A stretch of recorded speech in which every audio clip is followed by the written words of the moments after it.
My name is Eric Rivers. I'm going to be the guy who's going to do your kind of virtual walkthrough for your trailer that you're interested in getting. Now, this is a Forest River Flagstaff.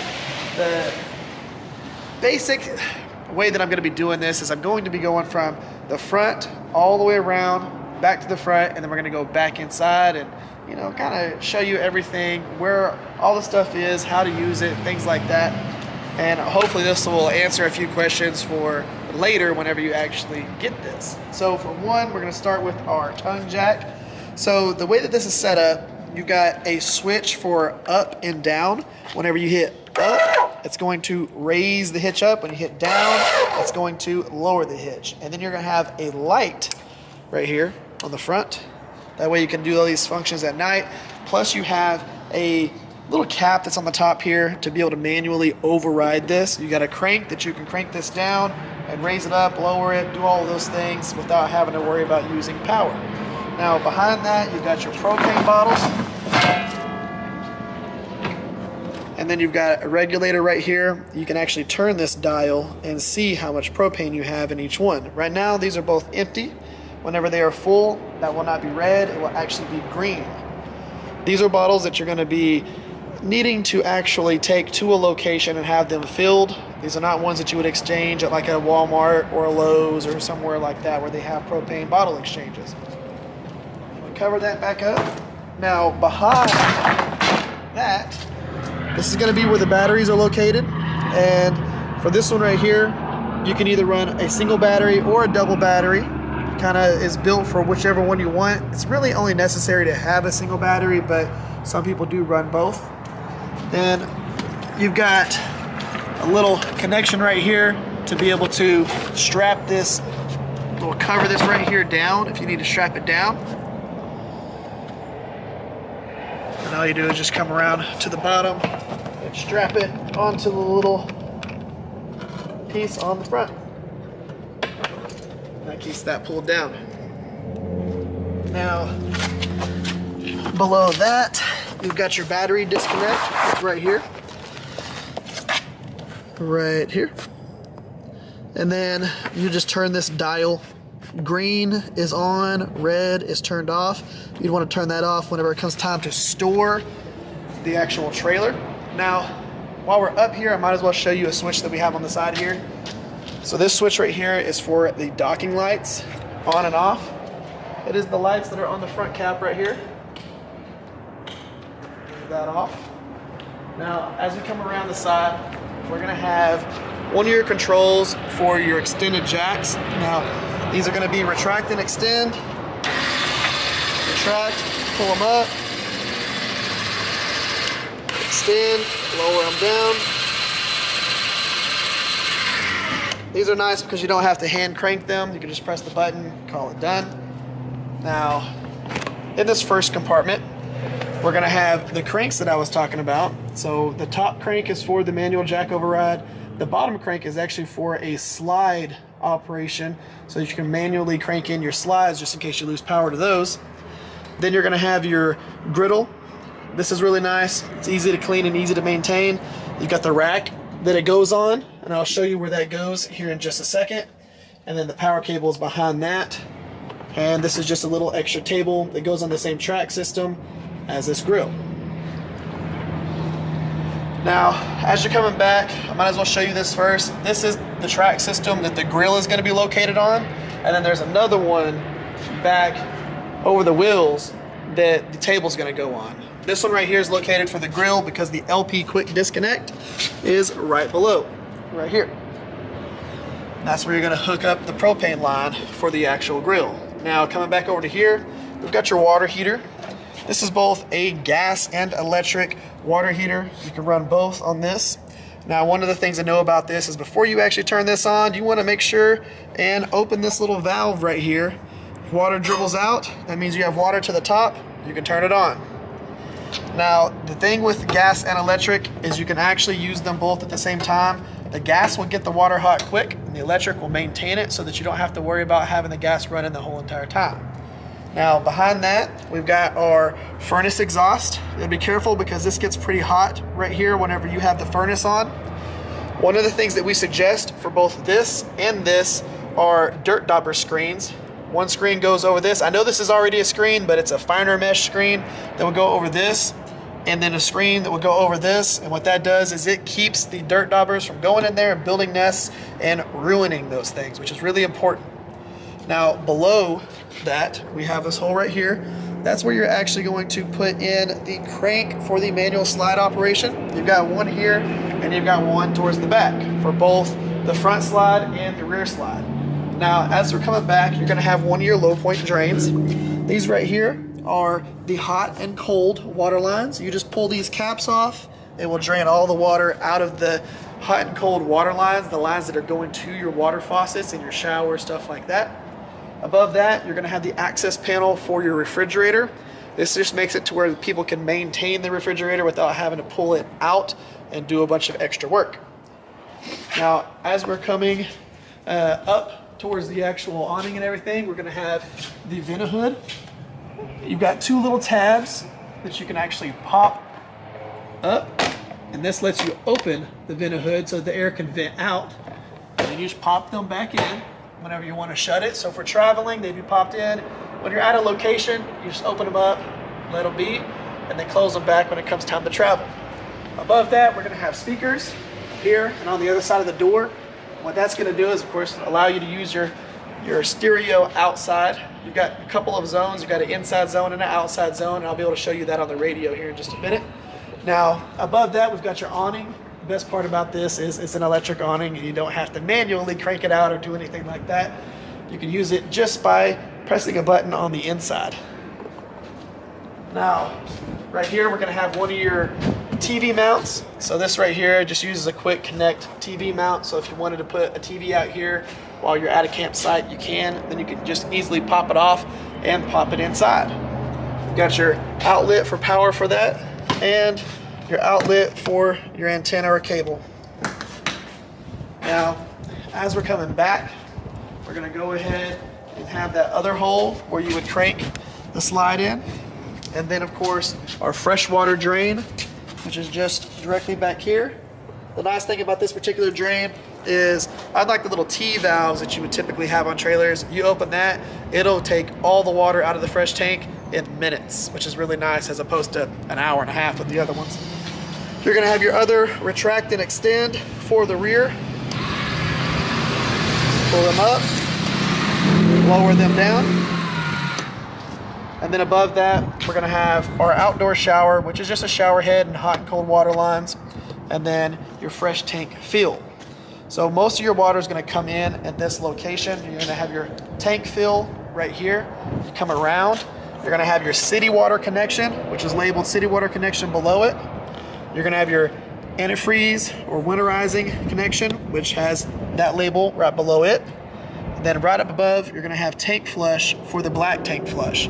So this is going for where you're gonna have your water pressure regulator and then your hose connected to that. And then all of that water is gonna go straight to your faucets and straight to your water heater. This is just gonna be for the winterizing chemical. This is gonna be to flush out your black tank. And then you're gonna have your cable and satellite hookups right here. This is gonna be cable, this is gonna be satellite. Above that, you've got a light to be able to operate these things at night. Then of course, your ladder. Now, next to the ladder, you've got your mount for your reverse camera, or your backup camera, rear view camera. The nice thing about this is it already has the mounting bracket, so all you need is the camera system, and you're good to go. Now, behind this is our spare tire. It's a full-size spare that actually goes with the trailer and everything like that. And then you've got your power cable. Now, this particular power cable is the one that comes with the trailer. You do want to make sure that whenever you go in and you twist to lock it, and then you put on your collar. That way you don't have to worry about somebody tripping on it and disconnecting your power. Now, one of the things you want to do is once you've connected your power, you do want to make sure that you actually check the breaker where you're plugging in, because there's a chance that that's probably going to be turned off. You just want to make sure that you go ahead and flip those on so you actually have power to your trailer once you plug it in.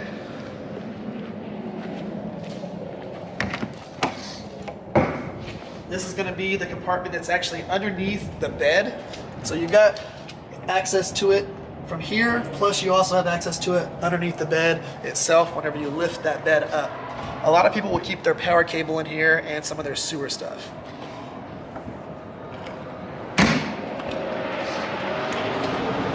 Now, down below here, we're gonna have our sewer connection. This is gonna be for our black and gray tanks that are back here. So you can easily tell the difference between the sizes of tubes here. This is gonna be for the gray tanks. The bigger one that's back here is gonna be for the black tank, plus black handle for black tank, gray handle for gray tank.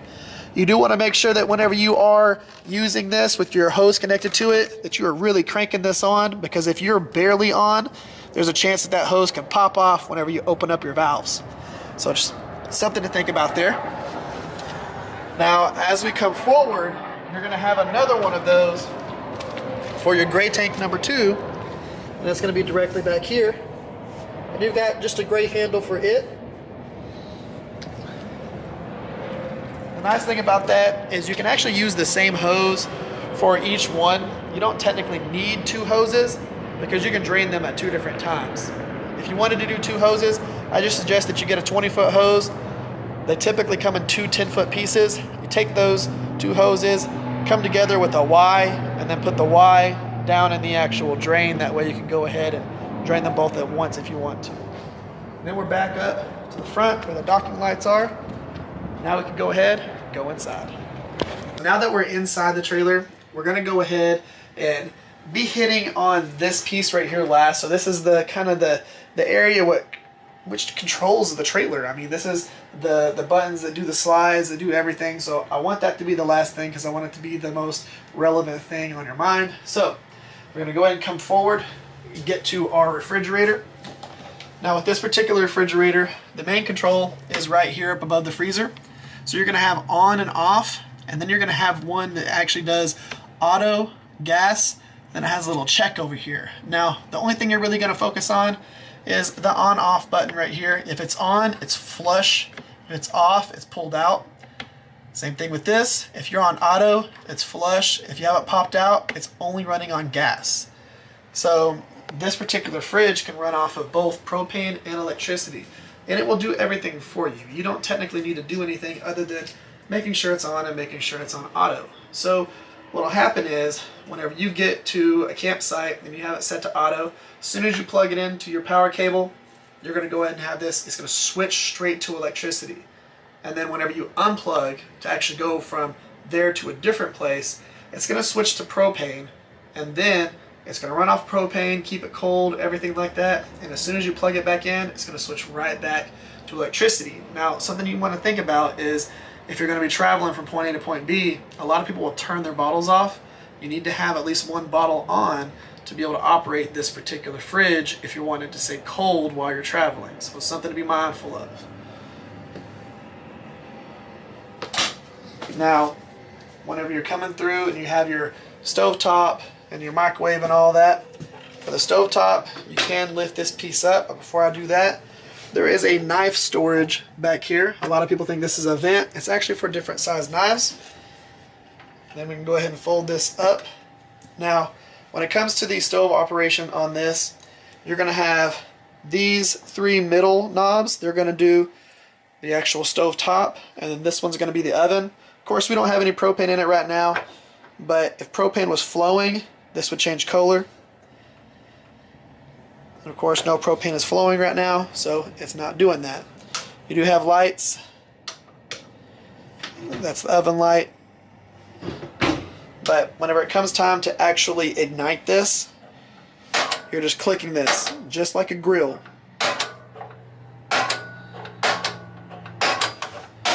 And it will do that operation for you. So you're just going to go over to high and then click it until it turns on.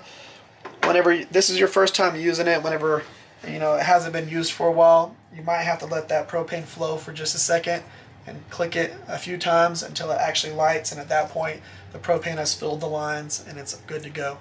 You won't have to worry about clicking it that many times from that point forward. So you do want to make sure that when you're traveling that this is back down in its closed position, but you do not want to cook on top of this because that would lead to a big nightmare. Now above this we got our light, our fan. Takes a second for it to wind up. and then it goes. Turn that off. Microwave. Got all your different settings, little quick connect settings, stuff like that for popcorn, potatoes, pizzas, beverages, things like that. Now, as you're coming through, you're going to have a little drying rack tray and a little cutting board for the actual sink. And then on the sink itself, it's just going to be hot, cold, with a sprayer with a little pressure changer right there.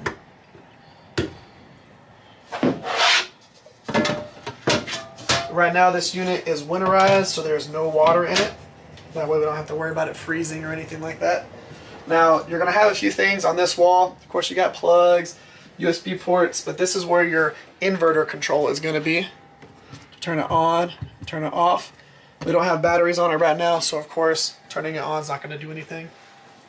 And then just cabinets up above, vent up above, down below. These drawers typically house a few things. So this is the outdoor TV bracket that comes with the trailer, so you can mount a TV outside. Then of course you got toilet paper holders, a few little T stands for the TV. They take those off because of course it would be awkward having those on the TV on the swing arm. So you've got that. Now below the refrigerator we have your fuse panel and breaker box. The fuses are marked as to what they do. The breakers are marked as to what they do. Now if one of these fuses goes, there's an LED light strip that goes all the way down them, and it will let you know exactly which fuse was the one that popped. Makes it a little bit easier, especially because there's a little window right here, and it will light up through there and let you know. Now if you do lose power to this trailer, the first thing you're going to check is your GFI, which we're going to go over here in just a second. Next thing is going to be the breakers and fuses. Your third thing is going to be the breaker where you're actually plugged into the pole. That one that I told you need to make sure is turned on before you plugged in. That right there. Now, as we're coming across here, we're going to have our radio, fireplace, and TV. Now, when it comes to the radio, you've got your speaker zones. One's going to be inside, two's going to be inside, three's going to be outside. So, as we turn this up, so one is this, two is back here in the bedroom, three is outside. You just want to be mindful of this. You don't want to have three turned on while you're actually listening to the radio if it's nighttime, because everybody around your trailer is listening to what you're listening to. So something to be mindful of. It does have Bluetooth, does work as a CD and a DVD player, and this is HDMI to the actual TV. Now when it comes to the fireplace, you're going to have controls on the front of the fireplace right here, plus you're going to actually have the remote. You'll be able to turn it on and off, set a timer, change the temperatures, change the flame brightness, and change from Celsius to Fahrenheit. Radio remote control, and then TV remote control. Now when it comes to the TV, this is on a swing arm, so you can actually pop it out, move it around, and click it back into place. Now as we start going back here, I do want to show you your lights because these can be kind of confusing. So on and off, if you just press a quick button, they're blue. Press and hold it, it turns white. So it's whether you want mood lighting or the actual white light. There's a USB port in both of these lights, and they operate the same way. Now we'll go ahead and come through here. We'll go into the bedroom first, and then we'll finish in the bathroom there. So you're going to have the same type of lights, these right here. We're going to have the blue ones. You just press and hold it again, they turn white. And then one of the things that's a little bit different in this unit versus some of the other units is, of course, you have your closet and everything, but with this particular unit, what's important about this whole back area is what's behind here. Now it's labeled water pump, filter access. You've got a little hinge that is right here on the side. Then there's also two hinges that are hidden behind here. Now, all this hinges for is a decorative way to have this shut. You undo those two screws, the door opens up, and you've got the water filter access right there. You've got the water pump access. Everything's all behind here, and it's really easy to mess with or change out a filter if you need to change out a filter. Now, like I said earlier, you can actually lift the bed up, get access to the drawers that are on the front here, plus a little bit of access to the stuff that's further back. One of the things to be mindful of is that this bed, whenever you close in the slide, it comes all the way underneath this ledge that's right here. So just be mindful of having these doors shut, nothing in this area, because it will get crushed. Now, you're going to have right up here, solar panel readout. This is going to be just in case you're just interested in whether it's charging or anything like that, what your actual voltage is at.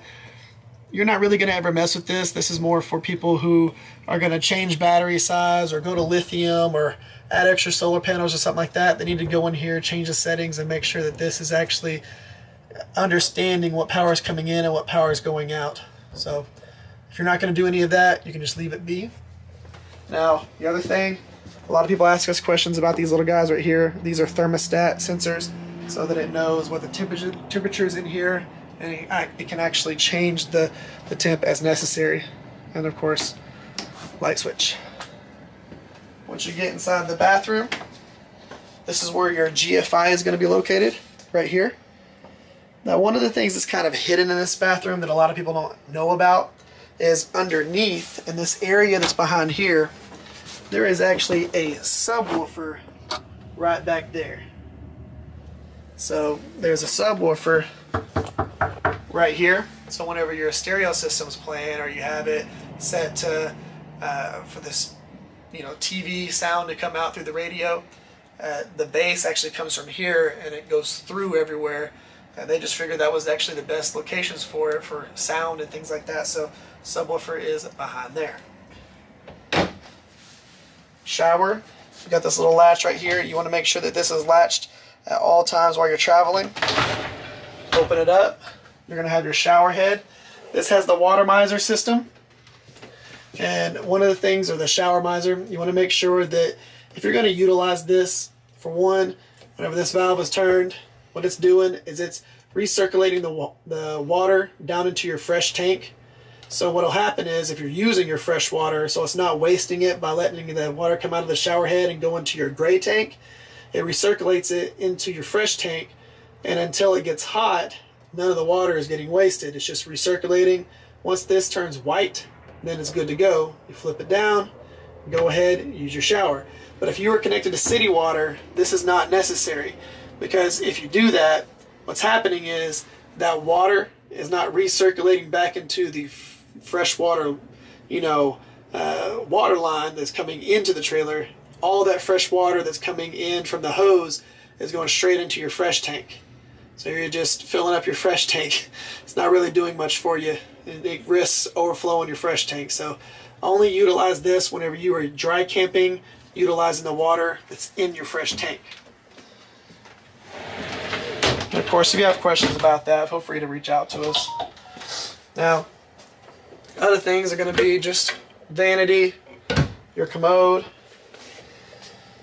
and this, of course, has a foot flush on it, so that is something that's a little bit unique to travel trailers, is the foot flush.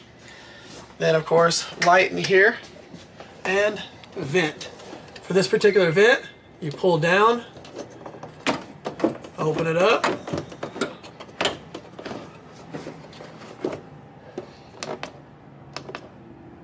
fan on. You can change the speed.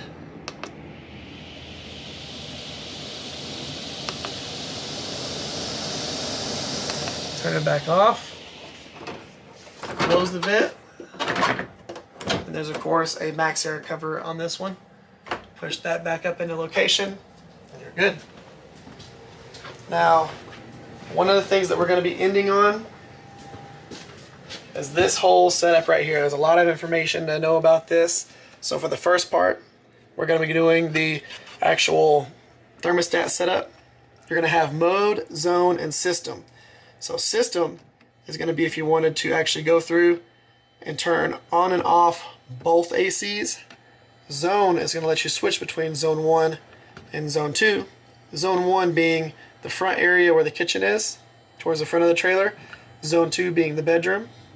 And then mode is going to let you actually go through and change what's going on within that. So if we turned it on to cool, we hit mode.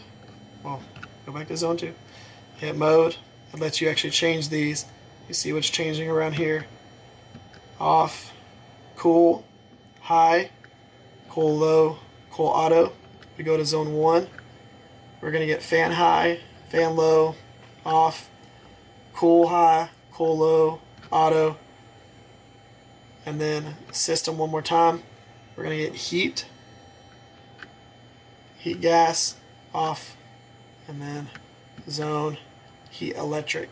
So the difference between zone 1 and zone 2 is zone 2 lets you use the heat pump. Zone 1 lets you use the gas, which is going to come out of the floor. So the difference between those two, whenever you're using the gas, like I said, is coming out of the floor, and that goes all the way throughout the whole trailer. Whenever you're using zone 2 with the electric heat, that air is coming from the ceiling and going down. What it does is it converts your AC unit into a heater. There's a heat strip that's on there.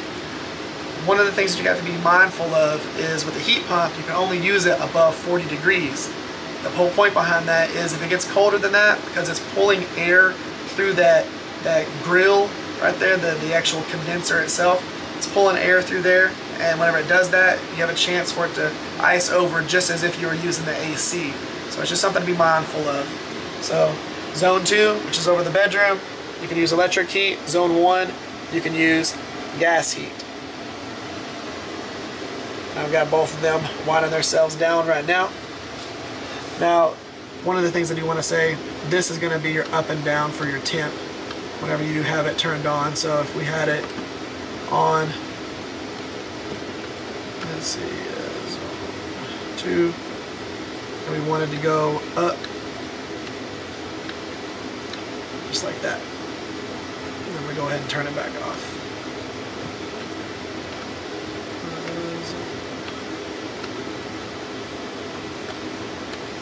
There we go. Now, as we get back here, we're going to have this first top left section, which is going to be the buttons for your battery, fresh, black, gray water tanks. So, black tank, of course, is going to be for the commode. Gray 1 and gray 2 are going to be for the kitchen sink. It's going to be gray 1. Gray 2 is going to be your bathroom, sink, and shower. And then, of course, fresh water for your freshwater tank. These lights indicate empty, 1/3, 2/3, and full, or battery, low, fair, good, and charged. Now, we come over here, you're going to have water heater, both electric and gas. We flip those up, they light up. You can actually turn them both on, like I was saying earlier, and let the gas heat the water up to, full temp in about 8 to 10 minutes. If you do the electric, that's going to be just to maintain it so that the water heater isn't turning on propane very often. And then you're going to have your water pump switch and your tank heater. Whenever you have that on, it's going to heat the tanks that are underneath and make sure everything's good and they don't freeze. Then we're going to have slide 1 and slide 2, in and out, awning, retract, and extend. These sound exactly what they do. You press in, the slide comes in. You press out, the slide goes out. Press retract, awning comes in. Press extend, awning goes out. You do want to make sure that if you have the awning out, that it is less than 12 to 13 mile per hour winds. Once it gets above 15 mile per hour, that awning will turn into an airplane wing and come straight across to the other side of the RV. We don't want to have that happen, so just make sure that you're not leaving the trailer with the awning out or anything like that. You want to be mindful of the awning, position whenever you are doing everything and when the wind's blowing. Interior lights, porch light, awning light, step light. Just click it. Porch light is the light that's right by the door. Awning light, of course, is the LED strip that goes all the way down the awning. Step light is a little light that's down low. Your Wi-Fi signal, the way that this works is with the Wi-Fi Ranger that's right here. All you got to do is scan this QR code and you can actually get all that set up. And then you would just turn it on and off right here. You've got another little QR code that you can do here and here. This QR code is to be able to download the app to be able to control your RV. Things like awning, slide outs, and lights. Up here, this is to show you how to actually operate the TPMS monitoring system or the tire pressure monitoring system. Scan that, they help you walk through it. That's pretty much it. That's the whole entire thing. Like I said, my name is Eric Rivers. If you have any questions, feel free to give us a shout and see what we can do to help you out. All right, bye.